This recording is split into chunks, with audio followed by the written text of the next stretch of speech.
Swahili Radio, sauti ya nyumbani. Ladies and gentlemen, welcome to Arizona Swahili Radio. Each and every time I keep on telling you, if you didn't see it here, then it hasn't happened here in Arizona.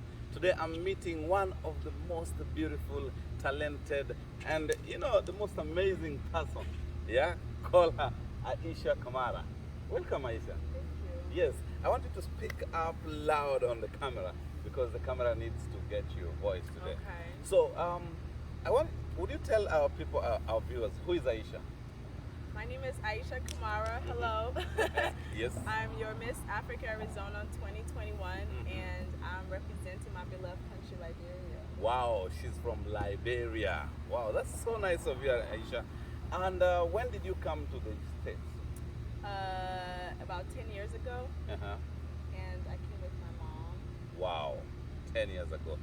Tell us something about how you found yourself in the U.S.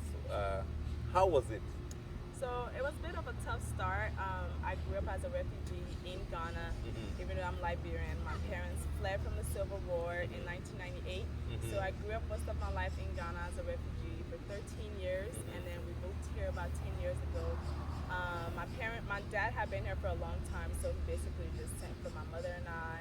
And I've been trying to find my own way since. Wow. Graduated high school, went to college in Tucson, and now I'm pursuing my master's here. I've been told that you're a very hardworking lady, very hardworking that even I think if I was a man, not if I was a man, I am a man. Now, I think a lot of men will be afraid of even approaching you because being so hardworking like that, you are now approaching your master's. Yes. How old were you when you got to high school then? I was about 13 when I started, so I graduated high school early, started college at 17. I graduated college last year of May, so I'm now 22 years old. And doing your master's. Young men who are outside there at 22 and she's doing her master's. Hey, you have to watch out because this space is not that easier for us. So you talked about refugee. Can you tell us something about why being, how long were you in the camp? Basically my whole childhood, I would say, we left when I was about 2 months old, so I really don't have a lot of memory of Liberia.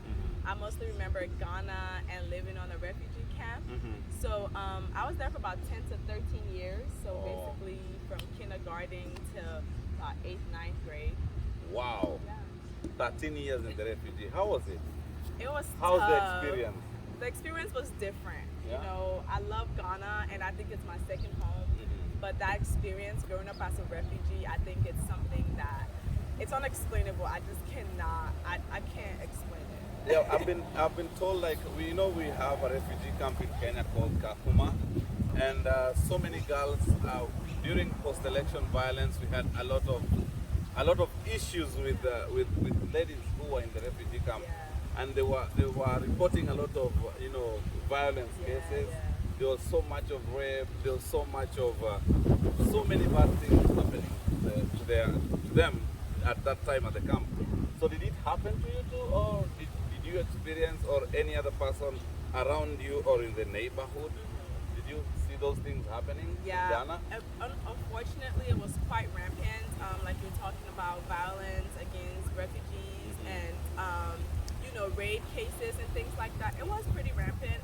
One instance that really stuck with me, I remember we lived on the Budubrand camp, so if you ask any Liberian or someone who's from Ghana, Budubrand camp, that's where all the Liberians were. Yeah. And I think now it's no longer a camp, I think it's being made into a different city, so that's how much Liberians evolved that community and made it into their own. Wow. But one specific experience I remember was every time a chief passed, they would have to bury him with a couple of human heads. And most of those human heads, during the time of they'll make an announcement. Wait, no. This happened so many times when I was growing up. When someone dies, they have to be buried with human head? Yes, and I remember they would make an announcement beforehand, like, hey, make sure this is the safe period. for this week, everybody has a curfew, be inside by 8 o'clock, because if you're not, and something happens, you can't go to the local authorities. The communities in Ghana are predominantly ran by the chiefs. Yeah, there's police officers, but they have chiefs who supervise each little community. Wow. So, no, you might think I'm not making these faces like I want it to be like it's funny. shocking. It's shocking. Like a chief dies and they're supposed to be buried with human head. I can't place my hand on which tribe. I don't remember that much, but I know it was an experience that really, really stuck with me to this day. And that's how we lost most of our people. Just, and just things happening, because most times, like when the election was happening, we'll always get very violent and aggressive. They'll mostly come to the marginalized people who were the people who had nowhere to go. Now, so I've seen you so much. You're so much in love with African communities. And there's a lot that is happening with the African communities, and especially when you talk about violence towards girls and women in Arizona. One of us, I know we've had cases of ASU, like there was the issue of ASU reporting cases of date rape, like young girls who are in relationships and they're raped. What can you say about that? Incident happened when I went to school down in Tucson at U of A, where a professional football player actually molested his girlfriend. But because it was his girlfriend, and I guess it had been going on for a while where he was abusing her, she never said anything. And when she finally made a statement, she got a lot of hate and a lot of backlash for it. And I think that's why most women, or victims or survivors, I should say, don't come out, because they're so afraid of, the outcome they're going to get and how people are going to treat them and sit. Most people told her, oh, you're just trying to ruin his life because he's about to graduate and make it to the NFL, because but she was just telling her truth. And fortunately, the law took its course, and he did get penalty for that. So it's common and it happens. I think we just need to be more aware. I myself own a pepper spray. To be protective, especially living by myself in Tucson, I had to be cautious of my environment and just walk into my car at night, because I know I worked a lot, getting up at 11 p.m. Just, being safe. If you're going to parties, walking in groups, always try to go with a friend as much as possible, so you have someone watching your back and things like that. Wow. So for our friends and viewers from Africa who really wants to come to America, what message do you have to tell them? And especially in this time and generation whereby everyone in Africa wants, like your friends, I know you have ladies, right? This is very common, and especially in my country. Most of my friends are like, hey, what's up, woman? You know what? Hook me up with an old mama there, and then I can get a visa to America. Yeah. What can you tell them who are watching us, who really think that America is so easy, it's so nice, and like you can just get someone to come and live with in the States? Yeah.